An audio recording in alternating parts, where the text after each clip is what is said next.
Hello, film fans. Welcome to the Film vs. Film podcast. My name is Martin Harries, your host, and I'm joined by the film encyclopedia man, Boaz Dix.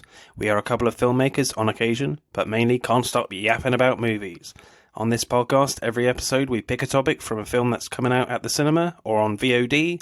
Myself and Boaz pick our favourite film from that topic, and we battle it out to decide which film will become the greatest film of all time, according to two film geeks from Wiltshire, England. If you enjoy this podcast, please leave us a review and subscribe.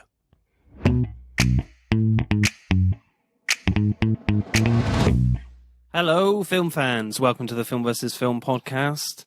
As ever, I'm joined by Mr. Encyclopedia Man. How are you, sir, Mr. Boaz Dix? I am exquisite and fantastic. Yeah. Good. This week we'll be doing Jodie Foster films as The Mariturian comes out on VOD this week, so we'll have a look at Jodie Foster films. I'll go with my pick first. Well, first of all, one of us had to pick the obvious one, and when I asked about this last week, I was like, so you know what the obvious Jodie Foster film is, right? And he's like, yeah, Contact? I'm like, no. Taxi Driver? No. It's The Silence of the Lambs. I'm just giving away your one, but yeah, I guess I mainly kind of forget she was in it. I always think of Anthony Hopkins. Really? I always think of So, Hopkins. yeah. You know, Hopkins or whatever. I went with Contact because I just really admire the themes they try and go for in this film. Yeah, I mean, if Boaz didn't pick The Silence of the Lambs, I would have picked that. So, you know, but because he went first for once, I went for Contact. Should we go straight into it with directing? Let's go straight into it. I would also like to make a sort of admission. I'm not going to let this colour my bias because I like these films, but I don't like Jodie Foster. Oh, really? No, Oh, okay. No, I don't like her. Not like a personal thing. Oh, why is that? It's not really a personal thing. There's something about her. She just doesn't do it for you. No, she doesn't do it for me. There's something about her face, her voice, they just irritate me. Okay. Yeah, it sounds really unfair. I'm sensing some low scores. No, I won't let it colour my judgment, but I don't know. She just annoys me. I can't stand All her. right. Yeah. Let's do acting last. So, directing. Well, first of all, let's just do a quick synopsis of what this film is about. So, this film follows Jodie Foster's character Ellie Arroway, a astrological radio scientist kind of thing. I don't know what the correct term is, but you see her Space as a child person. first. Yeah, her father dies, and she pursues this career of trying to find extraterrestrial life in space by, listening through radios to see if there's a signal or anything. And she basically gets lots of pushback from all these different characters, from, especially people like Tom Selleck's character who plays Dr. Drummond, and all these male characters that are trying to suppress her in her goal and her career. And then one day she hears this really incredible pulsing noise that gives off all these prime numbers, and then the story goes from there, basically, of this really incredible journey into outer space. Directing, then, you got any thoughts about Robert Zemeckis' camera work? Oh, yeah. Or any particular scenes? Yeah. I do like some of the shots, and a few of them I've seen compilations of and rewatched. I've said this before. I really like transitions, and I like effective uses of transitions where you're like, whoa! We should call you just the unconventional. Mr. Translation Man now. Yeah, I know. I should only talk about transitions. But I just think they're one of the most interesting things to watch in a film. It may not actually directly impact the story, but it's just amazing. Like, say, the very first shot is a transition shot, but it's just so insane, the scope of it, because it's planets. It's like the Earth. Shot. It's zooming out. The solar system, the galaxy.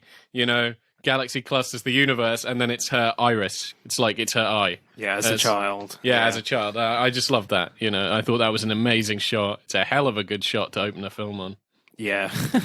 That's my favourite shot, actually, in the film. Yeah, it just blew my mind, and then they open it. Yeah. Because it goes in reverse of music and radio history, right back to the 30s. They don't actually reveal the Olympic ceremony that Hitler gives in that moment. I don't think. Well, I think you can hear like German. You hear like loads of signals. They're overlapping one another, so it's like it's tons of noise, just radio. And as it goes further back, it's like less and less and less. You do hear Hitler and then static. Because obviously the before you get to that shot, you have the title sequence all in silence, and I write notes on my phone, and there's no like fade into the sound effects and all the music and radio, and when that comes on, it made me jump, and I literally nearly like lobbed my phone across the room. I thought there was something wrong with my speakers or my headphone. I thought I was like, what the hell's going on? Yeah. I mean, that moment must have been incredible to hear in a cinema, Yeah. If you got the chance to. Yeah, no, that was a really good opening shot. There were other like really inventive shots I quite like and transitions. Okay, I would say the one that is my favourite that I've watched many times in just clip form, but seeing it in the context of the film, is where her father collapses and she runs up the stairs to get to the cabinet, the bathroom cabinet, to get his medication. And how it's her running up the stairs, her running down the hallway, and then it's like, oh no, that's a mirror reflection of her. That's her reflection in the glass. I just thought that was a really clever shot. You don't see that much. Did you notice the way the popcorn falls on the floor is like the star constellation she sees in her hand in the sand, and when she actually gets to Vega. It's the same pattern in the popcorn. No, I didn't know that. That's crazy. When his dad dies. When her dad dies, sorry. Yeah. Yeah. That's a hell of a coincidence. Otherwise, did he put the popcorns on the floor like that as a clue? Or, did the aliens kill him and like leave their calling card? Probably not. It's probably a coincidence. Yeah. I think it's just that whole storytelling device of at the end where like the alien on Vega like basically like scans her memories or whatever and just gives her that sense of hope at the end when she sees the grains of sand, and that you see that pattern in her hand, right at the end, which links to the line, small steps, Ellie, small steps. Small moves, which I thought was really clever.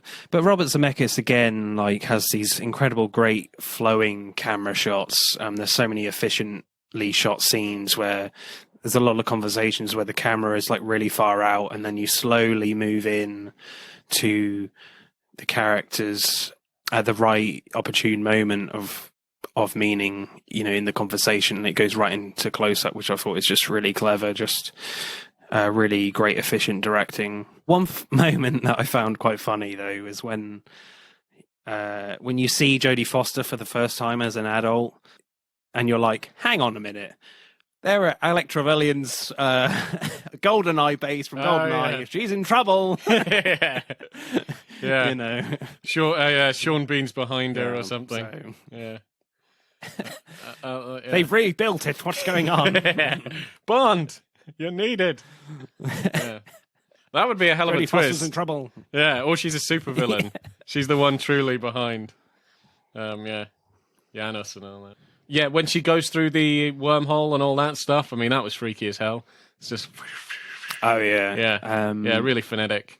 Yeah, I really like the special effects in that of the wormhole. I think it still stands up really well. I think the wormhole stands up, but what's bizarre is where her her locket starts floating. I didn't like compass. That compass. I didn't like the look of that. I thought, hang on a minute, that looks a bit strange. Yeah, that bit, I agree that the CGI on that isn't great. Yeah, I think CGI for things that you've never seen before are easier than CGI for like mundane things.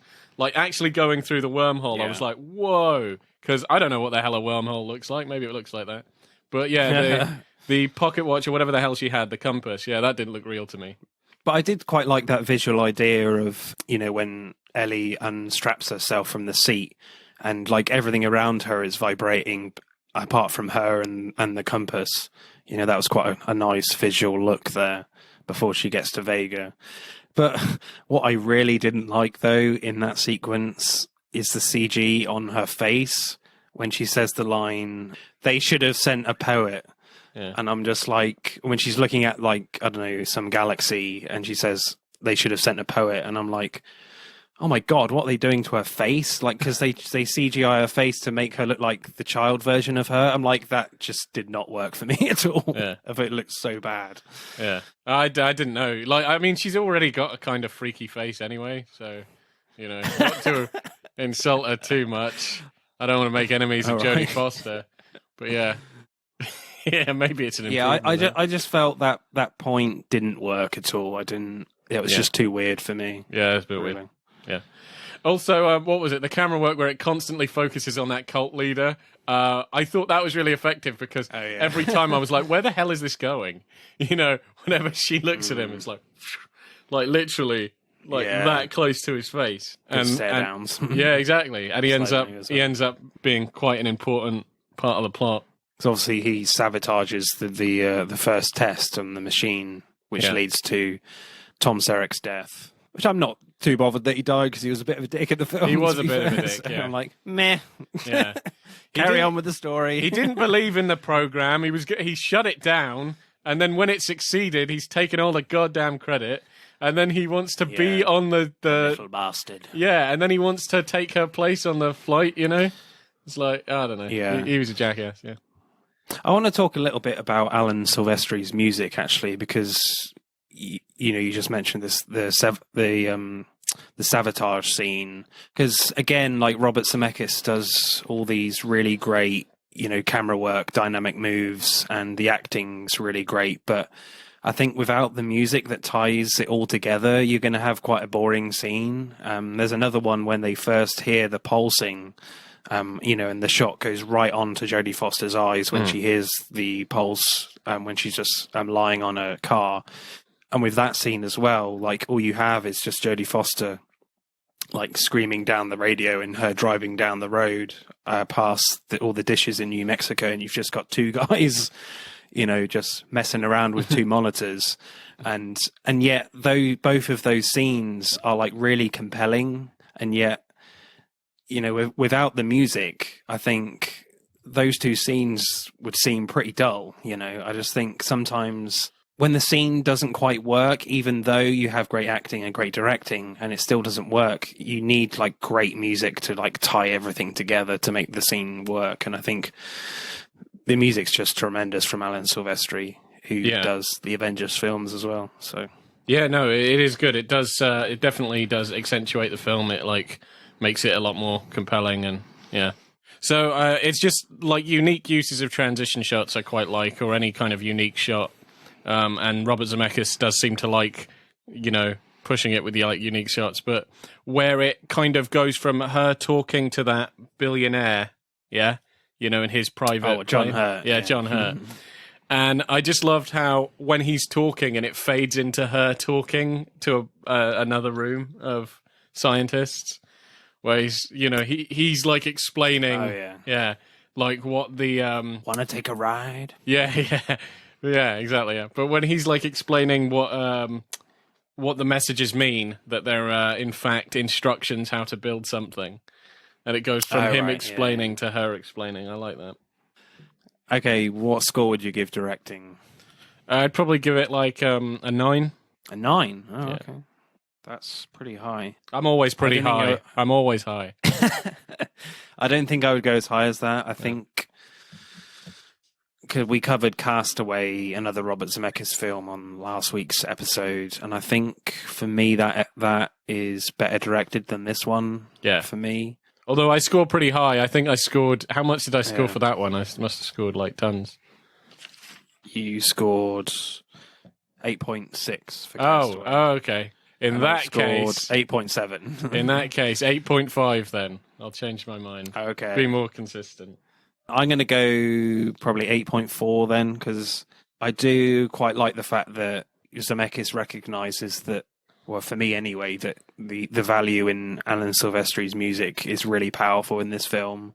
For all Zemeckis' flair with the camera, you still need that added oomph and drive with the music to make these scenes work really well. And I think it definitely achieves that. But the CGI thing with with Jodie Foster looking like her as a child in the capsule at the end just did not work for me at all, and I don't understand why they put that in. For me, the strongest element of this film is definitely the script and the acting as well. So I would probably go 8.4. Yeah. So should we go straight into screenplay? Yeah. I have many thoughts. I really find like Matthew McConaughey's character really interesting in this film because he's a very complicated character, and you don't see characters like Dr. Joss, Dr. Palmer Joss in this film in cinema really of this, religious type that likes science but just doesn't want science to be abused to obscure truth, And one great line that you kind of get across really well with his characters when he meets Dr. Arroway Ellie for the first time, he kind of says, "Oh, you can call me a man of the cloth, but without the cloth." Which I thought was quite a clever way to just ease you into this. I bet a lot of girls want him to take all those cloths off. Yeah, probably, but I think Matthew McConaughey is really incredible in this film. Yeah, for me.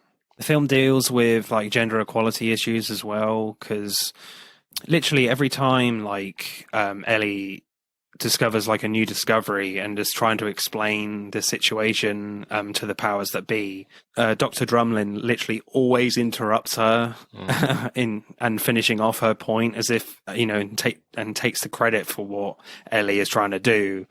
And it's kind of like, in some ways, he's only really doing that because he knows that the powers that be will only actually listen to Dr. Drumlin, not Dr. Arroway, Jodie Foster's character. And it's just like, it's just you just have this sense of of frustration for Jodie Foster's character, Ellie, throughout the whole film, really, until the end. Well, pretty much all the way till the end. There's frustration there, and for her, But I mean, what do you think about like what this film is trying to say? Because it's really interesting, and I think it's really interesting actually watching this film today with how, truth is really just being challenged a lot in like social media today. Because this film is all about like with relationships, with strong relationships. If someone says something really outlandish and crazy, but because the relationship is so strong, you believe them. You believe they are telling the truth.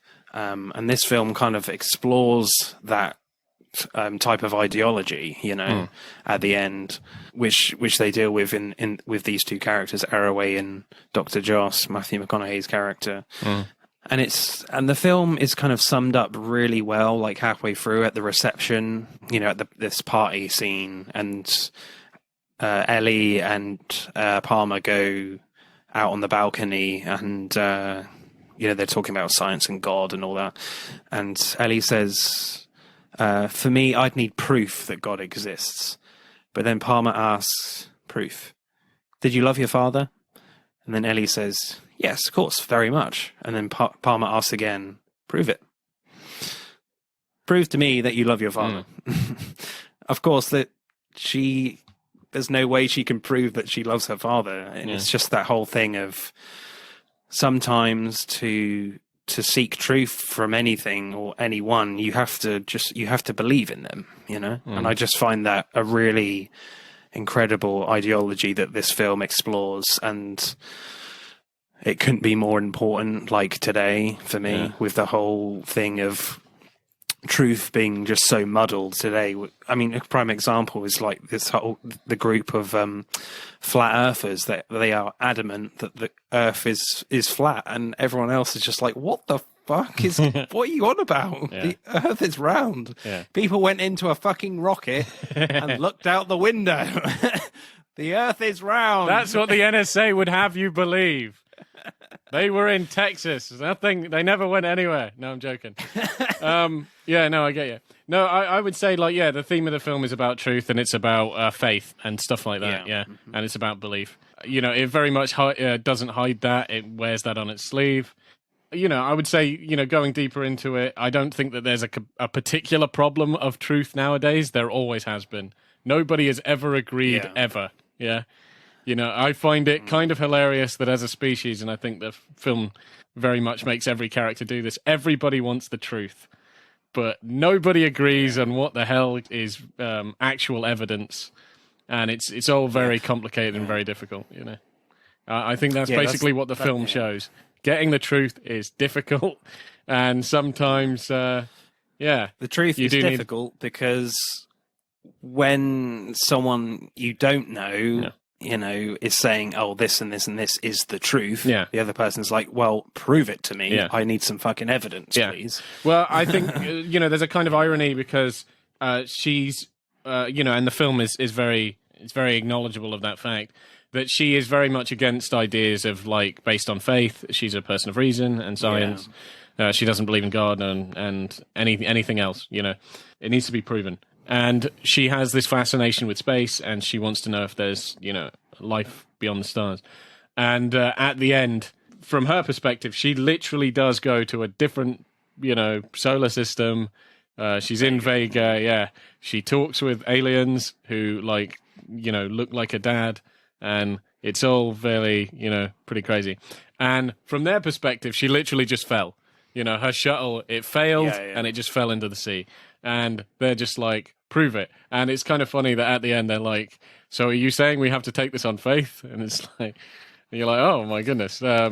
Yeah, she's kind because the shoe is on the other foot. The shoe is on the other foot, yeah. In the court hearing at the end, because obviously during the selection process, they don't want to. Matthew McConaughey just couldn't bring himself to select Dr. Arroway, Ellie, to go on the mission because, as they say in the film, like 95% of the world population believes in God, and he couldn't bring himself to choose someone that doesn't believe in God, you know. Yeah.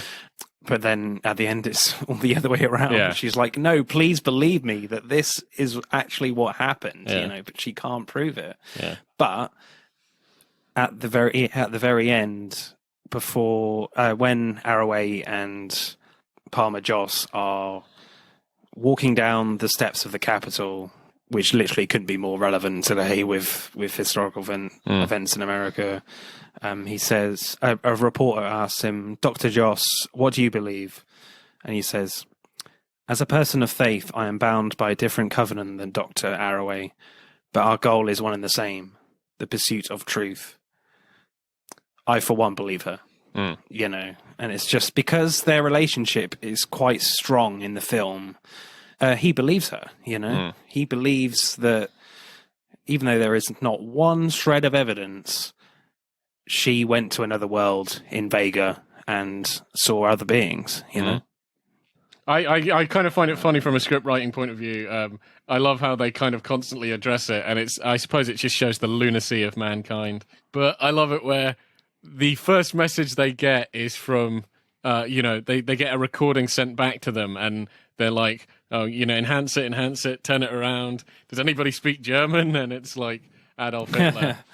And I love it how she goes around the site. She goes back to work, and there are people setting up camp, like, aliens, come, please, we love you. And Christians like, no, this is demonic. There's a cult for aliens. But there are loads of neo-Nazis. Elvis. Yeah, there's an Elvis there. There's an Elvis. But I found it funny that there were all these neo-Nazis that are like, yeah, this is a sign from this is a sign from Hitler. This is like... Yeah.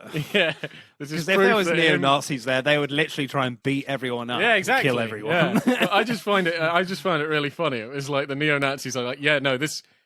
Yeah, this proves like having a party with everyone else. Exactly. the aliens are Nazis. Hitler's maybe an alien. I don't know.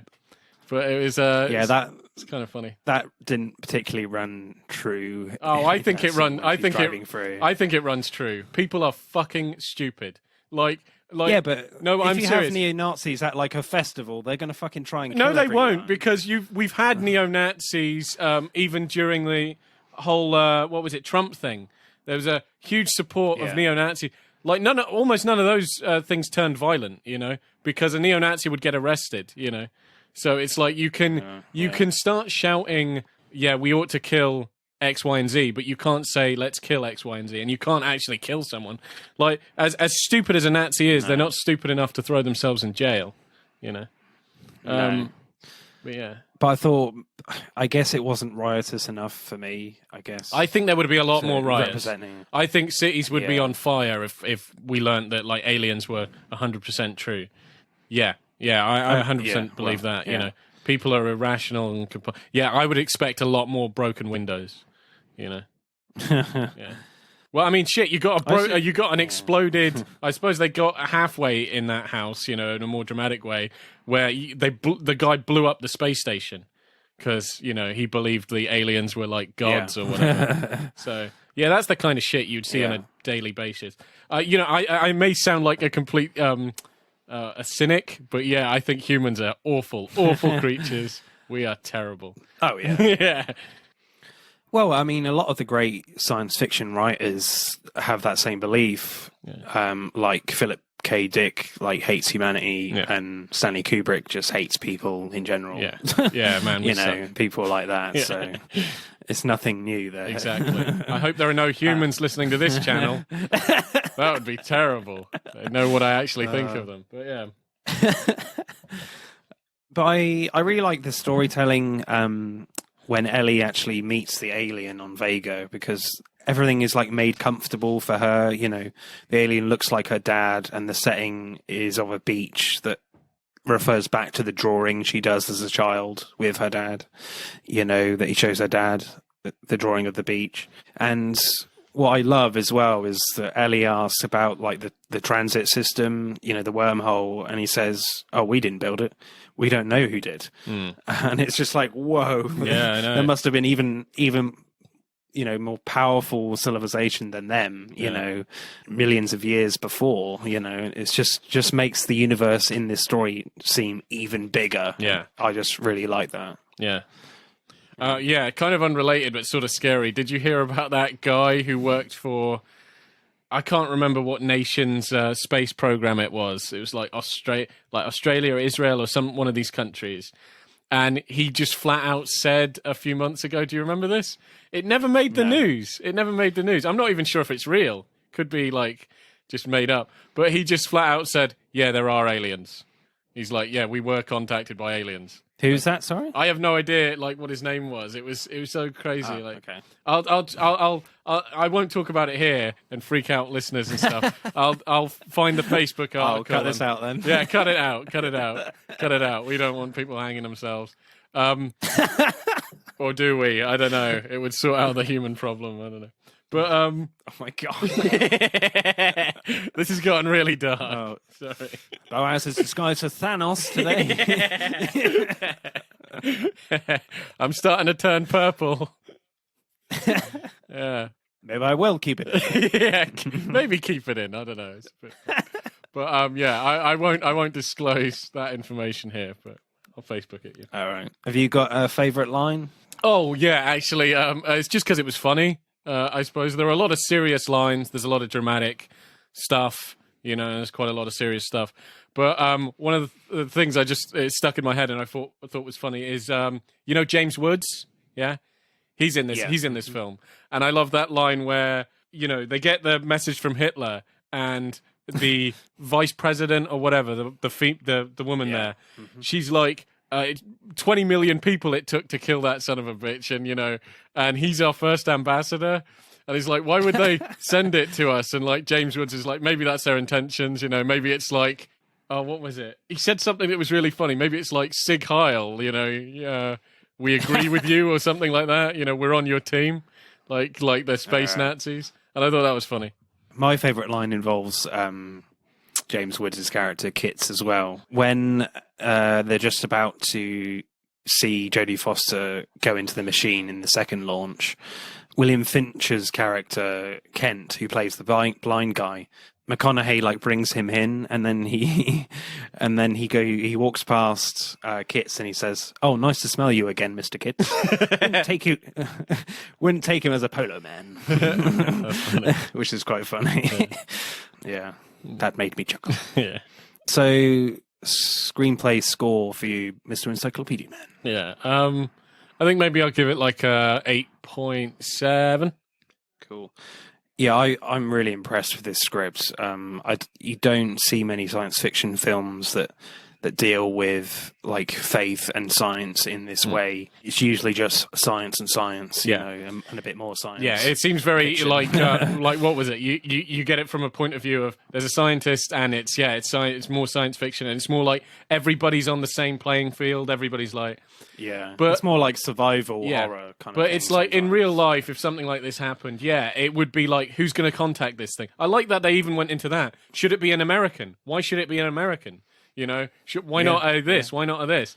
And you've got other countries like selling their bids to send a man to space in exchange for some contract or whatever. And you think that it's just very real, like the politics of it. And of course, religious people would want to talk to it, you know, or have an opinion about it. It's like, we're not all one voice, and like millions of us would be like, no, I want to do this, we want to do that. So I do kind of like that realism in the script, that it does feel like it's the world being contacted rather than, you know, the United States or whatever, or NASA. Yeah. It's interesting, actually, because obviously Castaway came after this film, and as I spoke last time, he doesn't really deal with the media and the world's perception of Tom Hanks's character in that film, where he does, he goes full throttle really in the media and the world perception in this film. So it's just really interesting to see why he kind of ignores that angle in Castaway. So, I think maybe you know, I'm not gonna be in his head, and obviously, you know, the directors are not screenwriters, so I don't know who did the screenplay. But it seems far more, it's public and personal in this film, but it's just personal in Castaway. It's just about Tom Hanks. Yeah, Michael Goldenberg and James V. Hart wrote it. So I'll probably go with a 9.2, I reckon, for screenplay. That's pretty good. I was just really impressed how they married these two themes. I was just really impressed. Right, acting. What do you got? Again, you know, I don't want to bitch about it too much. I don't know what it is about Jodie Foster. I just she just doesn't do it for me. Yeah, I know, it's really harsh. It's really harsh. But I don't know. Maybe it's because I'm not sure what it is. Is it she breathes too heavily? I just can't really stand looking at her on a film. This is very Jodie Foster. I think she's great. I think she's good, but she's good.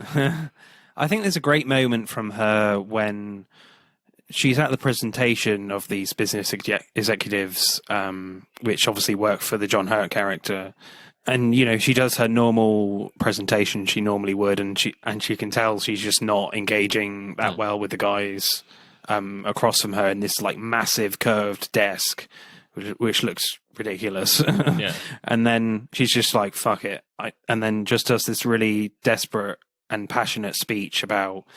Yeah, it sounds crazy. It sounds crazy, right? You know, well, so does sending a man into this, you know... on a plane, that sounds crazy. Yeah. A man trying to fly or send a man to the moon and stuff. And then she just ends by saying, this could be the most impactful moment for the history of history. You know, and I think she just balances her passion with desperation really well, because I think in her mind, she's certainly thinking, well, I'm going to get a no anyway, so I might as well just throw the kitchen sink at this. Exactly. But then she does get a yes, and it's just... her expression is with just sheer delight and joy, and just smiles and says thank you to the camera watching her.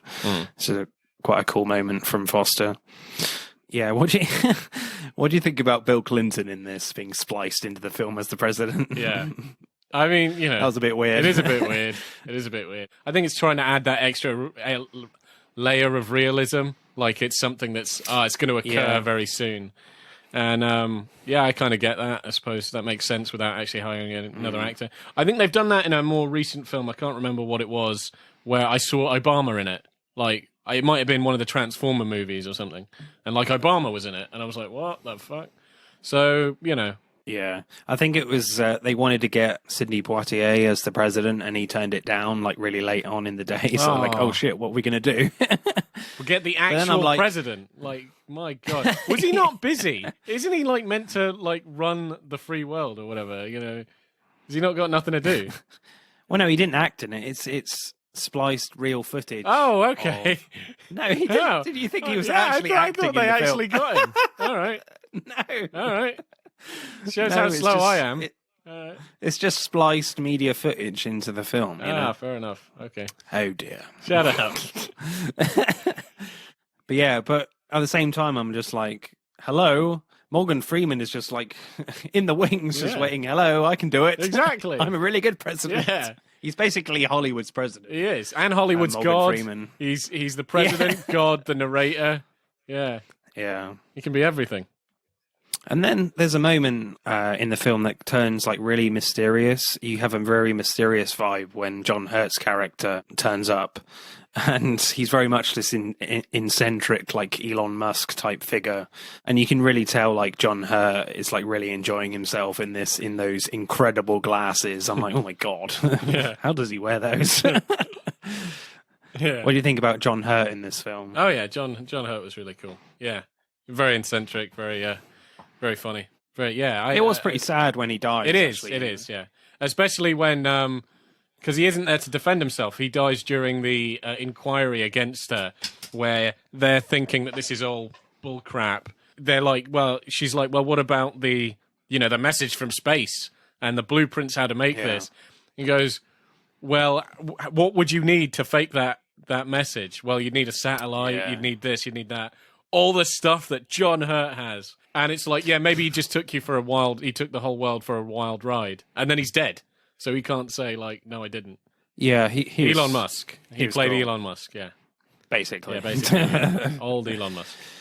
One scene that really, like, reinforces the connection and the relationship between Jodie Foster's character, Arroway, and Matthew McConaughey's character, Joss, is when all the main players of power are sat in a meeting, and Ellie is like going through these blueprints to them, and she thinks it could be like a transportation device, and everyone's like, really, and thinks it could be like a really dangerous weapon of some kind. And then like McConaughey comes in late, and he's obviously explaining like the religious angle on this and not really agreeing with Ellie at all, but he's smiling at her, and just to say it's like, it's really nice to see you again, because obviously at that point we haven't seen McConaughey's character for a while, because this is quite a long film, like 2 hours 20 minutes. Yeah. And then Ellie is kind of like, looks kind of confused about why is he smiling at me, and then she's just like, she smiles back, and it's just this whole really cute moment of just these two.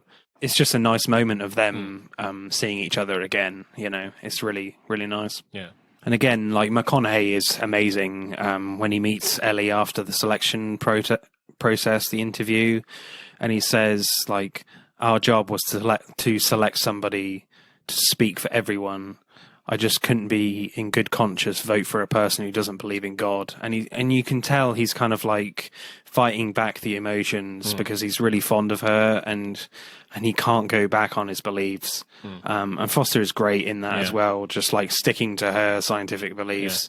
And she says like, Drummond is basically just saying what the committee wanted to hear, But what slightly annoyed me as well is that, like, just before Jodie goes back in, goes into the John Hurt's machine, like, he comes in to meet her and, like, gives her the compass and is like, oh, I lied before. I only didn't want you to go because I didn't want to lose you. Yeah. Yeah, I didn't want to lose you. And it's just like, oh, really? You didn't need to say that? Because I think you just see all that in his acting anyway. Yeah. I'm not necessarily think you need to reinforce that meaning with that line. It's a really kind of cliche line. You hear that all the time. Yeah. It's like in so many romantic films. It's like, oh, I didn't mean what I said. I only did it. So Yeah. It's like, yeah, I think it just you're right. undermines his whole philosophy a little bit, and it's just like, oh, you don't. I'm not sure you need that, you know. Yeah. But again, Hollywood film, got to have something like that in there.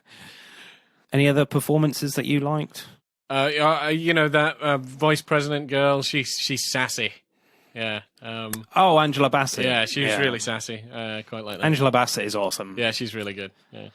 Black Panther's mum, gotta love her. Oh yeah, you know she speaks with quite a lot of authority. You know, you're like, oh Yeah, she's brilliant. yeah, she's pretty good.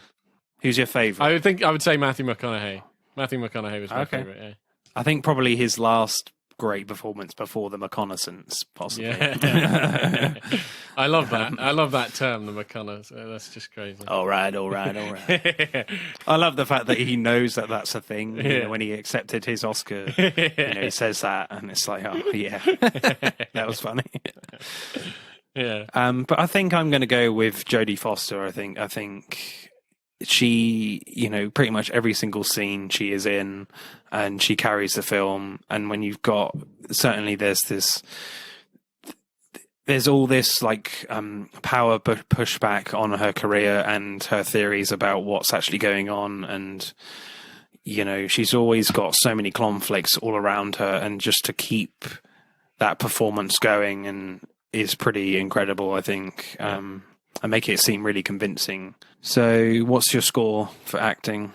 I'm going to give it a 8.5. The three standouts for me are obviously Jodie Foster, Matthew McConaughey, and John Hurt. I think everyone else is good, but again, like, it's a big cast, and I think they're not the central focus, and they don't have like a lot to do, but they are good. But I think for me, the best aspect by far is the screenplay for me, and the one that the two characters that obviously work that screenplay the best and have the best lines are, Foster and McConaughey, and John Hurt has all the funny ones as well and the epic lines. Yeah.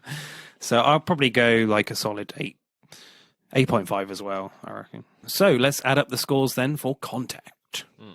So Contact gets 51.8, which is pretty good. That's pretty good. Right, let's move on then to Boaz's pick, which we already know about, which is Silence of the Lambs. Yes, Clarice. Yeah, this film is like endlessly quotable. I fucking love this film so much. Anthony Hopkins is one of my favorite actors of all time. I just adore his performance in this. Some people say it is a bit too theatrical compared to like Brian Cox's version in Manhunter, but I just think this it stands out a lot better. Definitely, it stands out. If you were to think of any kind of television serial killer, you're going to think of Hannibal Lecter, and you're going to think of Anthony Hopkins' performance. Directing then for Silence of the Lambs, I think we're probably going to be mainly talking about the scene where, Jodie Foster's character meets Hannibal Lecter for the first time in his glass cell.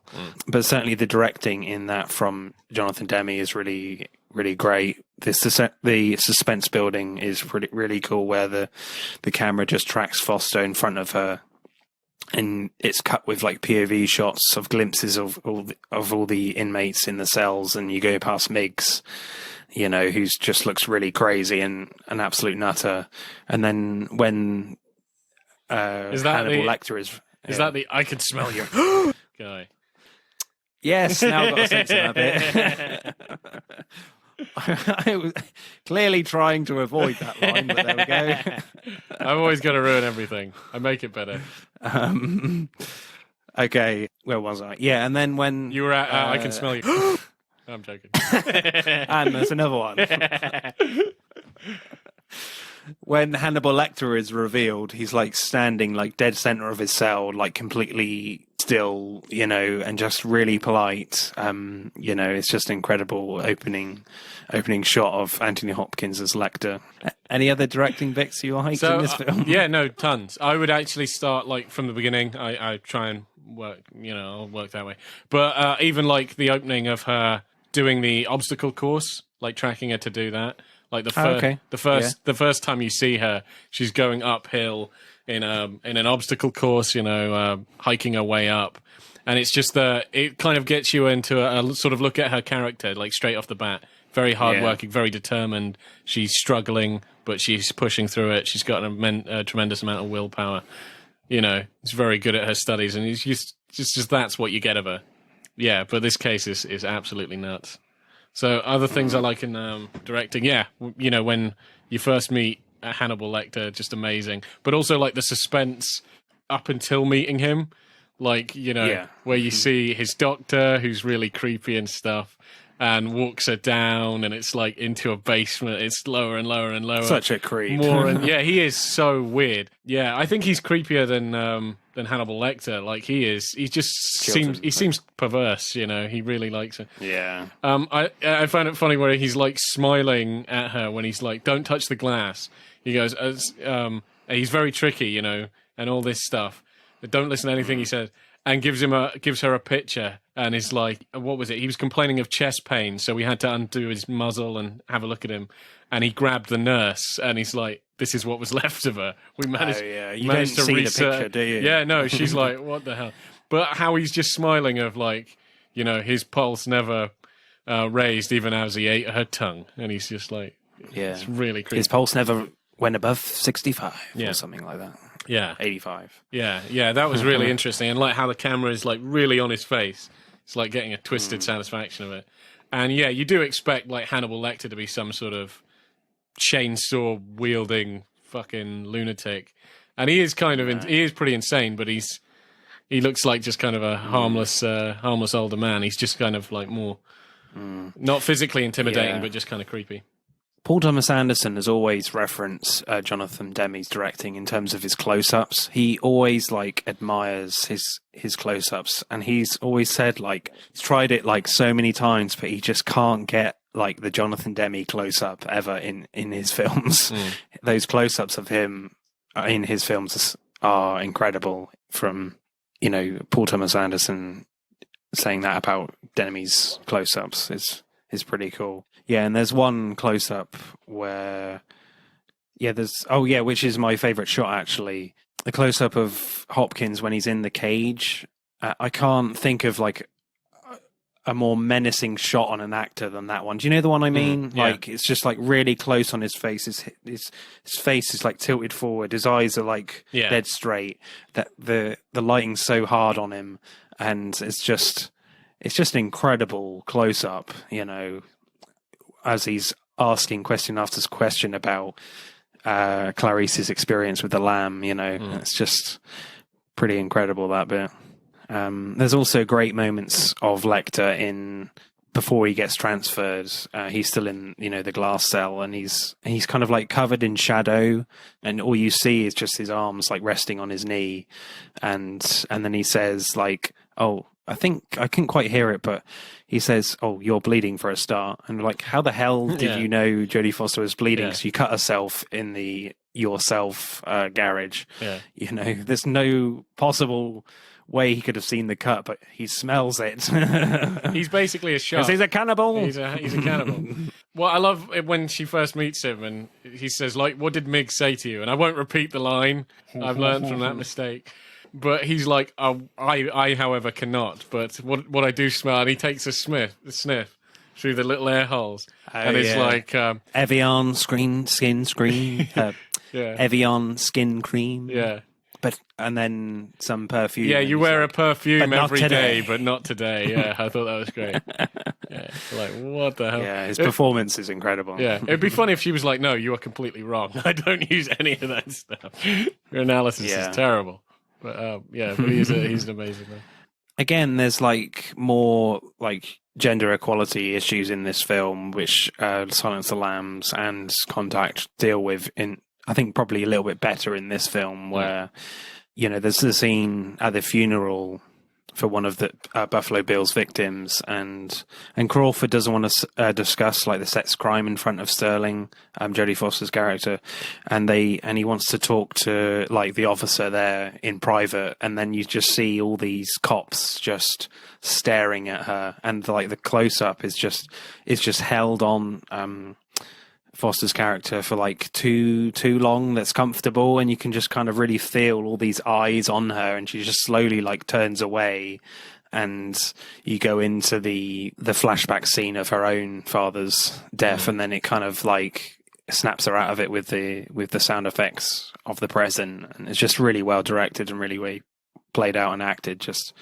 a great scene, and then you get that sense right from the start that she's, you know, a woman in a very male-dominated world, in this case, especially, and in the FBI, when she, you know, as you said, when she's doing that training sequence, when she gets called into the FBI headquarters, she goes into the elevator, and she's just surrounded by all these tall men as the elevator door closes. You know, there's another example there of just her in this, you know, male-dominated world, and you're just like, how the hell is she going to survive this film? And one of my favorite scenes is actually when Lecter escapes in the ambulance, and he's just sitting there on the that was grim. And he just slowly like takes the mask off or whatever, sits it's up, not a mask. Takes the skin. Yeah, it takes the skin. The air mask. Sorry. Yeah. And then takes the skin mask of one of the cops off, and you're like, and then it cuts. You know, well, he kind of breathes like like that behind that guy. Yeah. Could you imagine being that guy, just like shit? And I defy anyone that saw that coming. No. I did not see that coming the first time. So freaky. It's incredibly dark twist in the storytelling. Yeah. Well, you remember, because I love how well, you know, you see him and he's breathing and he's like wriggling and stuff, and they're like, get him out of here and, you know, tell him it's going to be all right. That's Hannibal, you know. It's just, it makes the scene like so insane when you know. And when they find him in the elevator, what they think is him, they shoot him and he doesn't move. And then shoot him in the leg. And then like opens the hatch and he drops. And I love, he drops away from the camera, like his face is the other way. And then it's like, oh, we've got a problem. And then you see him in the ambulance. Like, that was insane. That was it's pretty crazy. It felt to me though that it took a while for them to get to that conclusion that it wasn't him. I'm just like, come on, guys. Yeah. Well, Well, what was it? Anyway. it was pretty disturbing. I mean, generally this film is really dark. I mean, we'll get to it in the script, I guess, but some of the dialogue is so like disgusting and vile that comes out of Lecter's mouth, and it's just like, oh my god. Yeah. Well, I remember there was a story recently actually that came out that Michelle Pfeiffer was actually offered the part of Agent Starling, and she turned it down because it was just like, it's just too evil for me. It's too much. Because obviously at that time she was a big star. You know, she's coming off the back of Batman Returns, possibly. I don't know if that was after or before, but she was, you know, a big star at the time. To turn that down was... She obviously regrets it now. Well, her career's doing fine. Oh, I love the reveal shot with the moth. Like, you know all of this. You know the moth. You know who Buffalo Bill is. You know all that. And I love how when she actually goes to see him and doesn't know it's him, and sees all this sewing work around him. You know, it's like, oh, well, we know he's making a dress, and you see the moth like that. Yeah, it comes down, and then in the background there's a picture of like butterflies. Yeah. Did you notice that? No, I didn't. You know, she's walking through. What did you think about the, you know, the climax, if you will, when everything goes dark and he quickly gets the gun and he puts the night vision on? I mean, that scene was just terrifying. Yeah, that was a really good scene. Especially he's like getting out his hand, he's toying with her, like trying to touch her hair. The first time I saw that, I mean, I saw a shit ton of horror films when I was far too young. Yeah. In this one of them, but it's interesting, and it didn't affect you at all. I listened to the Empire Yeah. Yeah. Nope. No, that's what you tell your victims.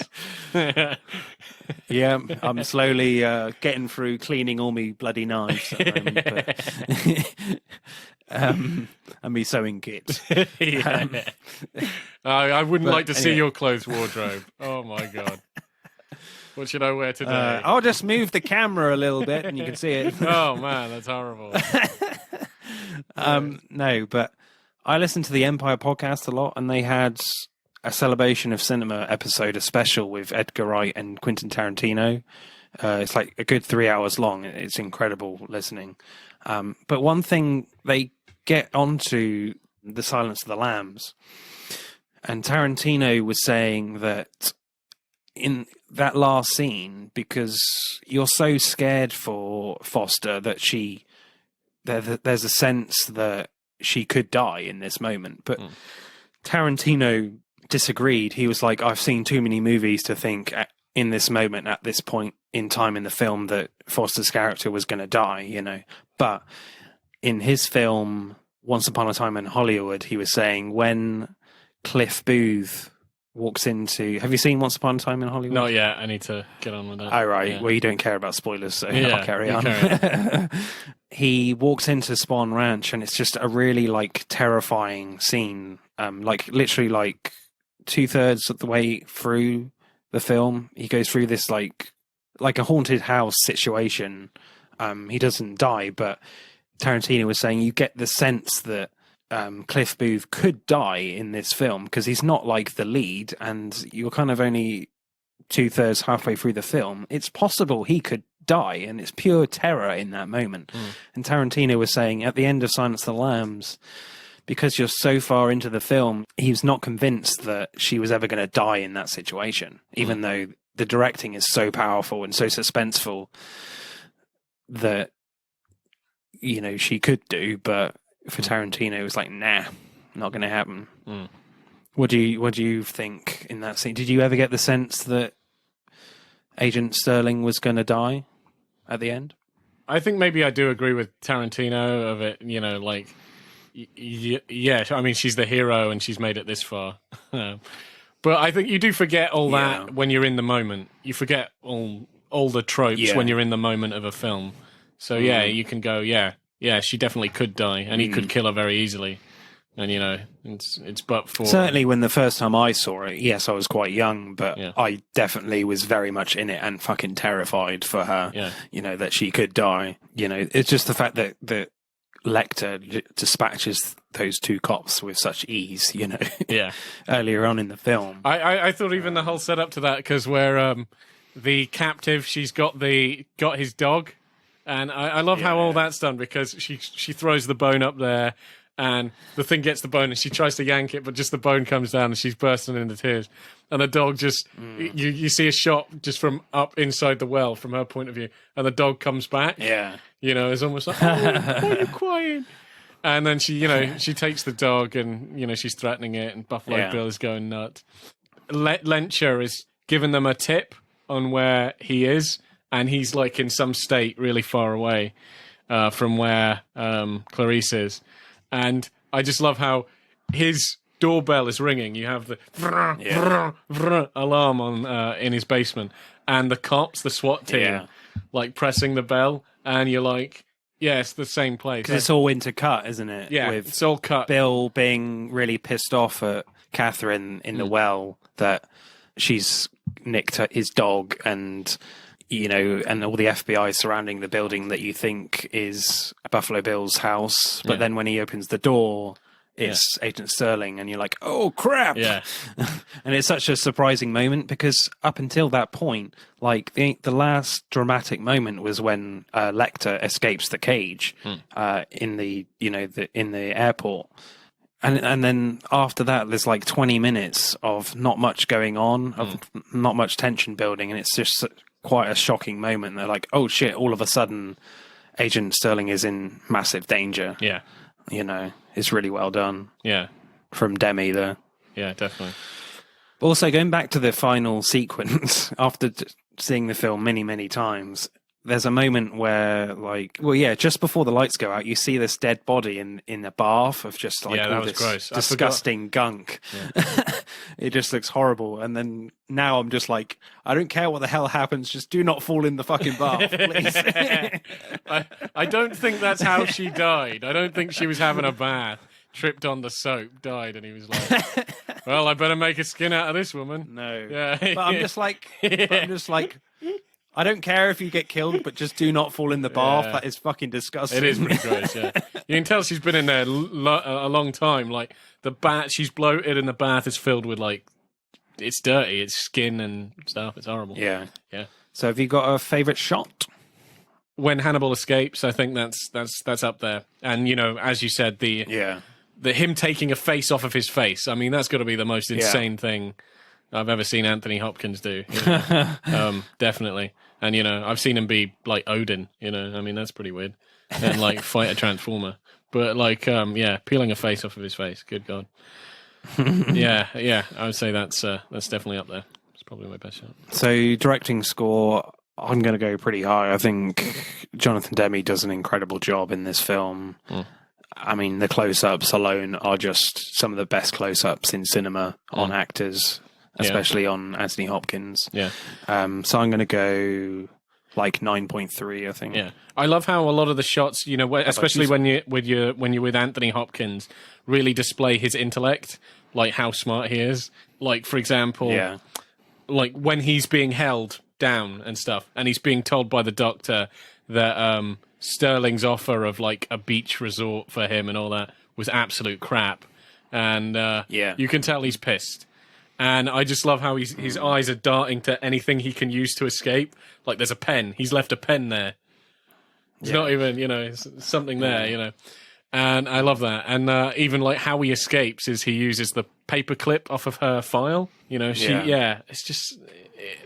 it's insane, but there's build up to it. And just the camera makes him appear smart. You know what he's looking at, you know what he's analysing. Yeah, so score for directing? Yeah, I would go fairly high, maybe 9.2. All right, screenplay then.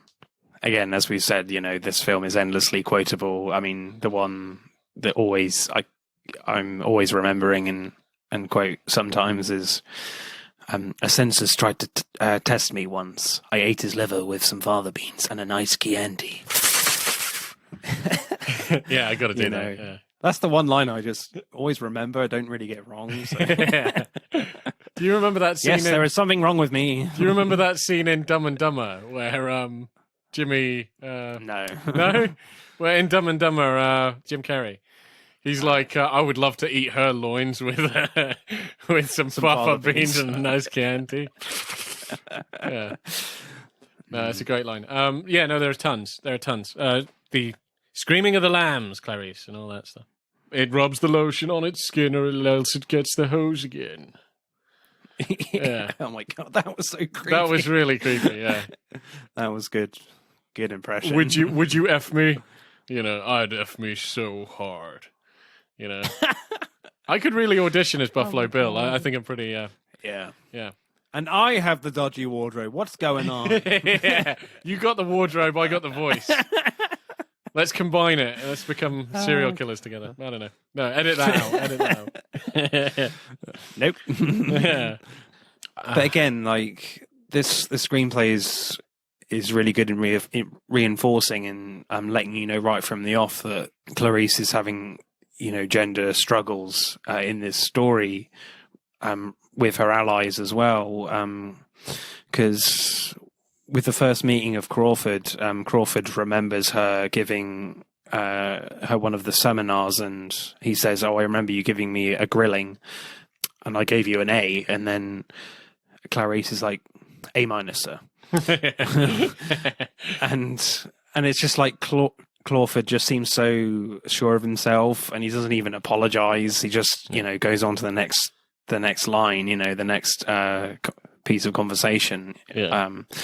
You know, it's just like Clarice is just really on her own in this with Lecter, and Lecter's like the only one that really respects her in this story. Yeah. Everyone else is just looking down at her and just just judging her right from the start, whereas Lecter just wants to hear her story, you know. Well, I think I love like his beginning analysis, because you really don't think he does respect her, but in a kind of strange way he does, and he grows to like her quite a lot through the film. But his first analysis is like, you remind me of a rube. You're only like you've been trying to hide your like country accent, and he mocks that. And he's like, you're and only your cheap shoes. and your cheap shoes. You're only one step from poor white trash. And you think, oh, this is scathing. But then he helps her like immediately, and he's like, I don't know. There's this kind of respect that he wants to know more about her. He wants to know more about her life, you know. Yeah, because that scene we'll talk about continually. You know, that when he meets Lecter the first time, it's just like there's these incredible like verbal battles that they each have. And there's an interesting bit for me when Hannibal asks her, why do you think Buffalo Bill skins his victims, you know, just out of curiosity for him? And Clarice finishes her answer by saying, most serial killers keep some sort of trophies from the victims. And then Hannibal says, I didn't. And then Clarice says, no, you ate yours. Yeah. And then there's a little moment from Lecter. He just looks away for a split second in close up. And it's like he's thinking, oh, is he slightly ashamed at this point? Or has he let his guard down? Is he slightly admitting that he's lost this verbal battle? Yeah. You know, and it's like he just did not expect that. Yeah. And, you know, for her to be so blunt about, you know, you ate yours. Yeah. I love how she builds more and more confidence like every time they meet. I like the whole quid pro quo scene as well. That was really good. Yeah. Whereas he's like, it's tit for tat.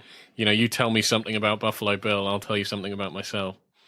And I like how she's even reminding him, like she takes a little control when she's expressed such vulnerability, telling her about how her father died and everything. And he asks another question straight after that, and she's like, quid pro in that quo. Incredible close-up I was talking about. Yeah. You know. And she's like, she's reminding him, it's quid pro quo. You've got to tell me something. So like, she hasn't lost control. You think she has, but she hasn't. And then later on in that the first scene where they meet each other for the first time, as you said, like Lecter gives her like a pretty damning psychological profile, you know, with the cheap shoes and your one whatever away from being cheap white trash.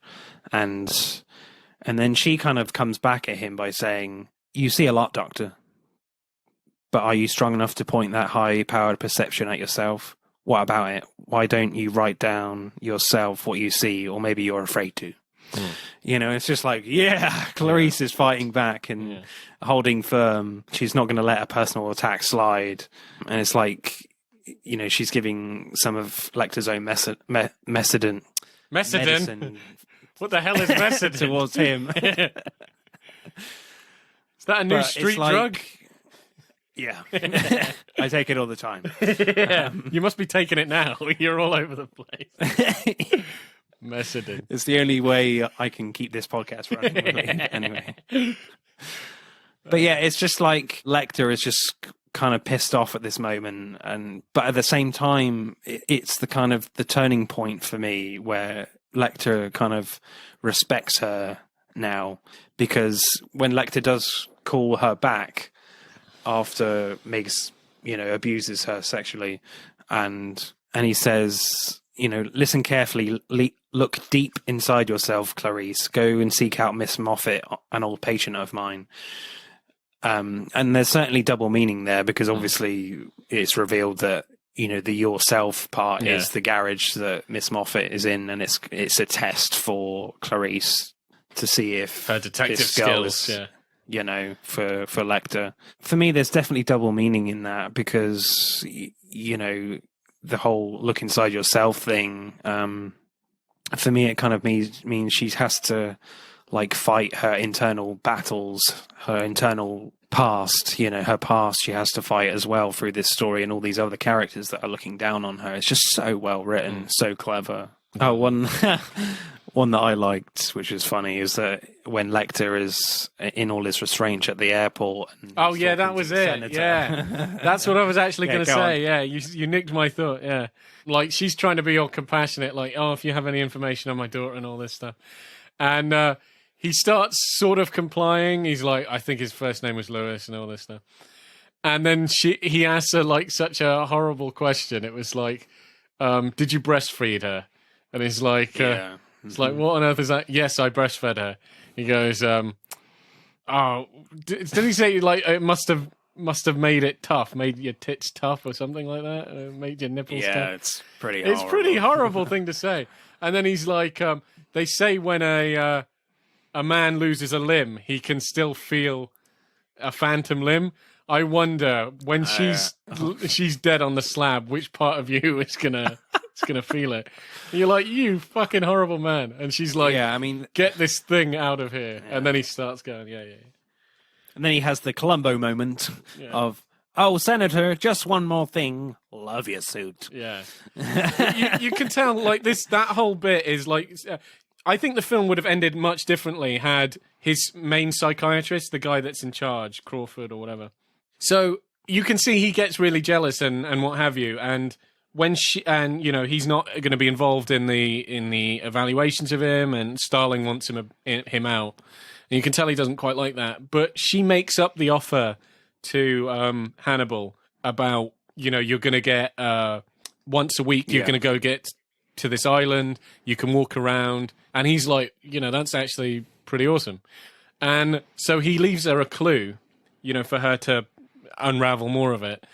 And then almost as soon as he does that, it's like he weighs down on it. It's like, there is no deal. She made it up. And then he has a meeting with the senator because the senator's pissed that, she made up a deal. And the deal the senator has isn't like as good. It's like a less secure facility, which he gets sent to. Still nothing. So you can tell he's really pissy. So that whole comment to her is just him being like, really like, why couldn't you have offered me something like that? Do you know what I mean? He's just really sort of... and you can tell even the clues he leaves, obviously as the plot of the film unravels, are completely off. It's to draw them really far away from what's actually going on. So that Sterling can do it. Yeah, so Sterling can do it, yeah. But, had they not done something like that, maybe he would have left a lot more for Sterling and the FBI and they would have found him a lot quicker. But, I think it was just him being... He's just toying with them all. Yeah. Yeah. Because actually that's even what she says, like... Because... when she is immediately on the case, she asks her employer, is this about Buffalo Bill? And he says no. He just needs another psych evaluation. And he sees through it straight away. Yeah, but it's kind of funny because she even goes, like, when he starts giving her clues on Buffalo Bill, she goes back to her employer, why didn't you tell me, that this was actually about Buffalo Bill? And he was like, what was it? Hannibal would have seen straight through that. I couldn't keep you in that loop. It's genuinely, he kind of, like, if she actually came there searching for answers, he would have sent her on a wild goose chase. But because she came there genuinely, he's drip feeding her. Well, and Lecter is just interested in her story. Exactly. Giving her time. Yeah. Just because he's interested in why the hell have you sent me a woman? Yeah. He actually quite likes her. Yeah. Have you got a favourite line then? Oh man, there's so many. Can't stop meeting like this, Clarice. People will think we're in love. Yeah, that's a good one. That's a really good line. What was it? The rubs the lotion on its skin. I love that realization moment where Hannibal has said this thing to her a few times about a man covets. He covets what he can, he sees every day. We covet. Yeah, that's it. What do men do? We covet. We covet that which we see every day. And she's not really getting it. But with her study buddy, she works out, oh crap, the first victim must have lived like next door to him, Yeah, it's had a relationship. Yeah, it was like he must have actually known her, and so they go to the actual town. The first victim, I think it was the third victim found, but they were like, but it was weighed down with stones, so it was actually the first victim killed canonically. But how she's able to work all that out, it's just really clever.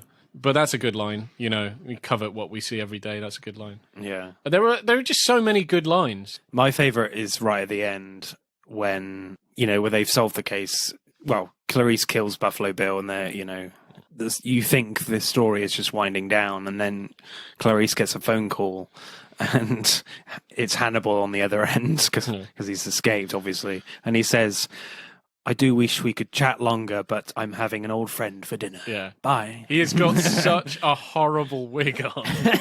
Oh, my God. It looks so weird. Yeah. Well, it's a disguise. It has a hat though; it hides it a bit. Yeah. Such a But yeah, bad and then I then it's prefer if a he just shot wore of- another human's face. That would have looked better than that wig. Yeah, it's a terrible wig. I think it's one of the most perfect endings with, like, as you said, like such a badass line. How many films can you think of that end with a memorable line? You know, that end with a line that's like quotable. And So awesome. it's just such a great way to end the film. Yeah, I'm having an old friend for dinner. And it's such a thing Hannibal would say. You're like, you know, that's entirely his character. I'm going to go solid 9 Yeah. for this one. Yeah, For okay. screenplay. I'll go a 9. Solid 9. Maybe 9.3. Fantastic screenplay. Acting. When Clarice hears the news from Clawford that Miggs has died, and you know the fact that that Lecter makes Miggs swallow his own tongue, and you know the fact that he was whispering in his ear all night, and then Foster's face is a picture of terror that it's just like, oh shit, I could have been severely affected by him when I met Lecter for the first time. It's just like, oh my god, do not let this guy get in my head. You know, I've got to play this really carefully. It's just a really great moment from Foster there.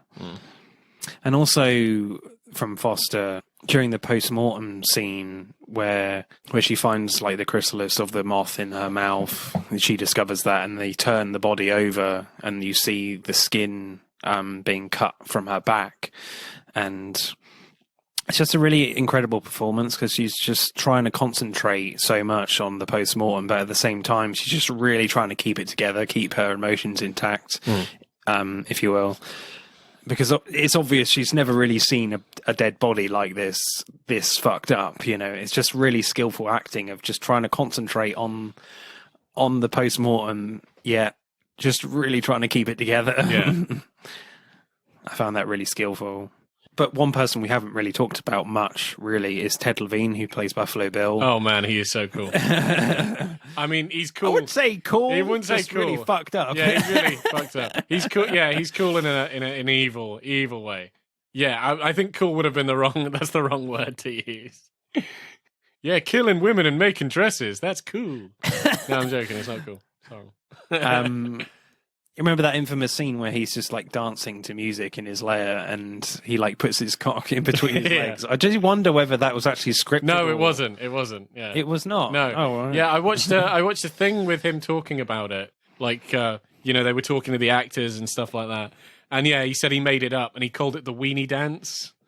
So he just decided to do it and he did the weenie dance. And they were like, that's okay. Cool. Keep it in. Like, keep your cock in your thighs. Yeah. I find it also, did you notice like he had bits where he's doing a very light pitch effeminate voice? You know, he's broken down and he's asking for help. And it's a lot higher pitch. He's not speaking like he normally does. It's quite deep voice. And then also when he catches us, like, you know, put the lotion on his skin. It is very like light and effeminate. Yeah. But he is really gruff. He's really, you know.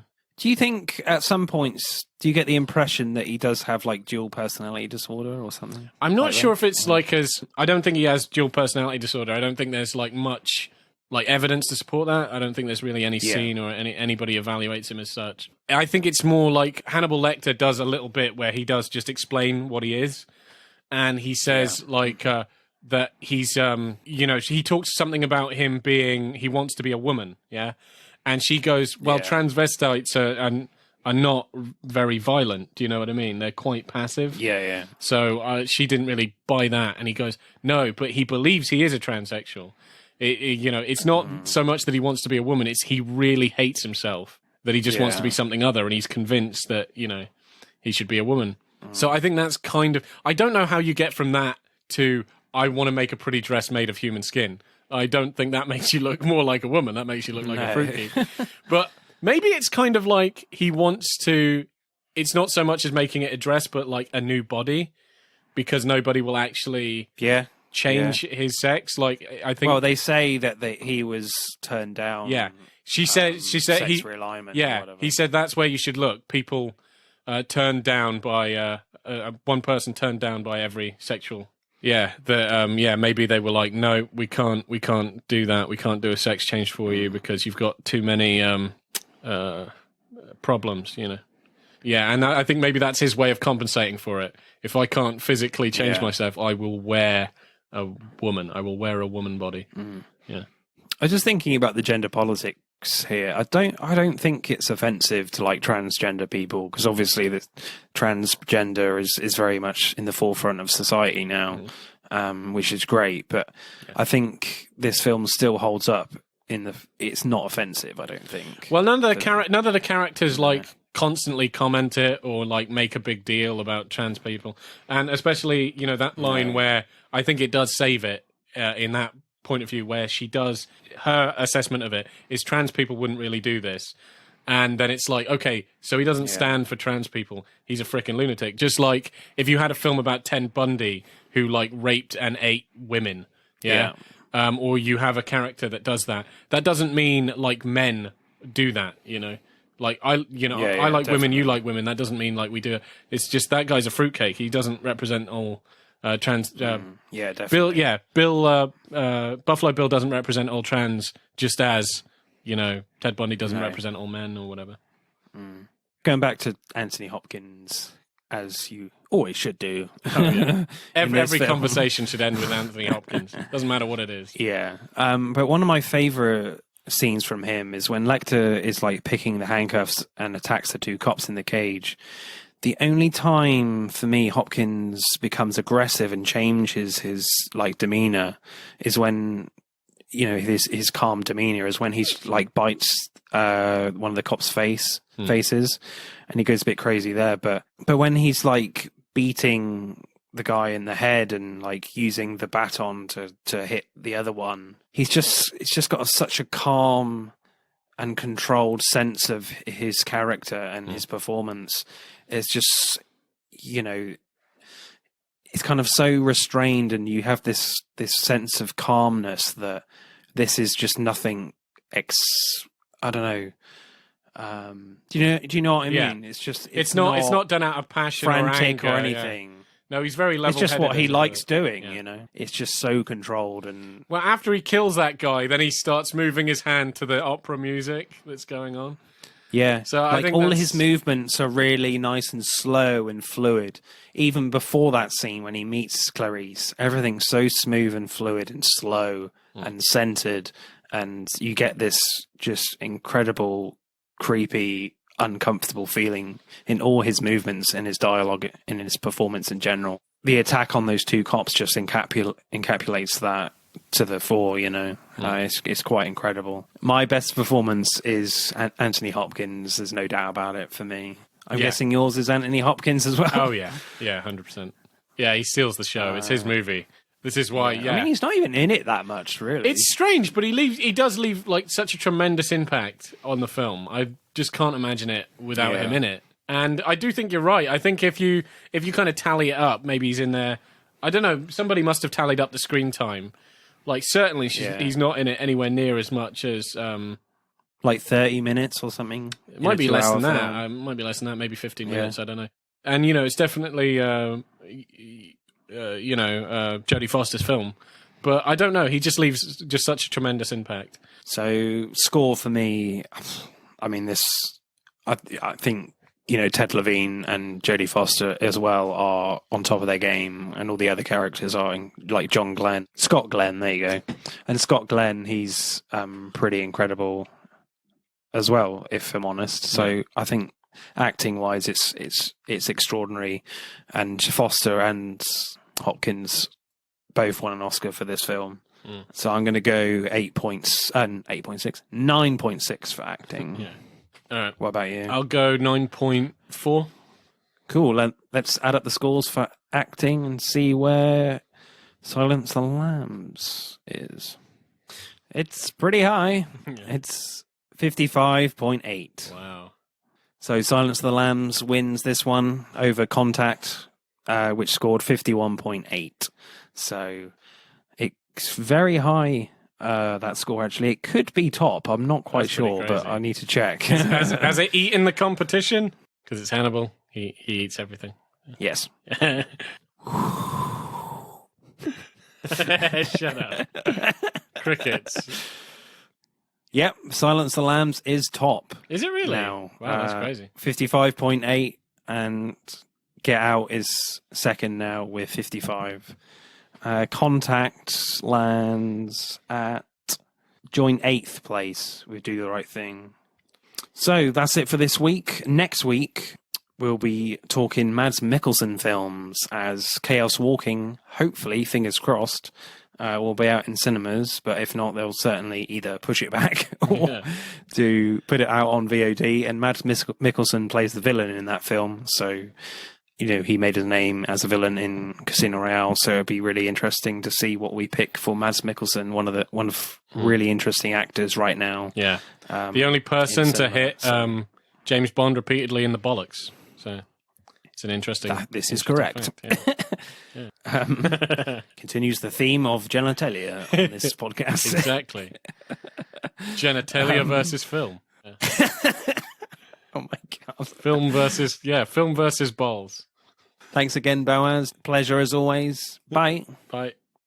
That's it for this week's pod. Thank you for listening. We hope you enjoyed it. If you would like to find out more about the podcast or suggest future topics for us to discuss related to upcoming releases, let us know on Instagram at Film vs. Film Podcast or on Twitter at FVF_podcast. Remember, please subscribe. Pod signing off.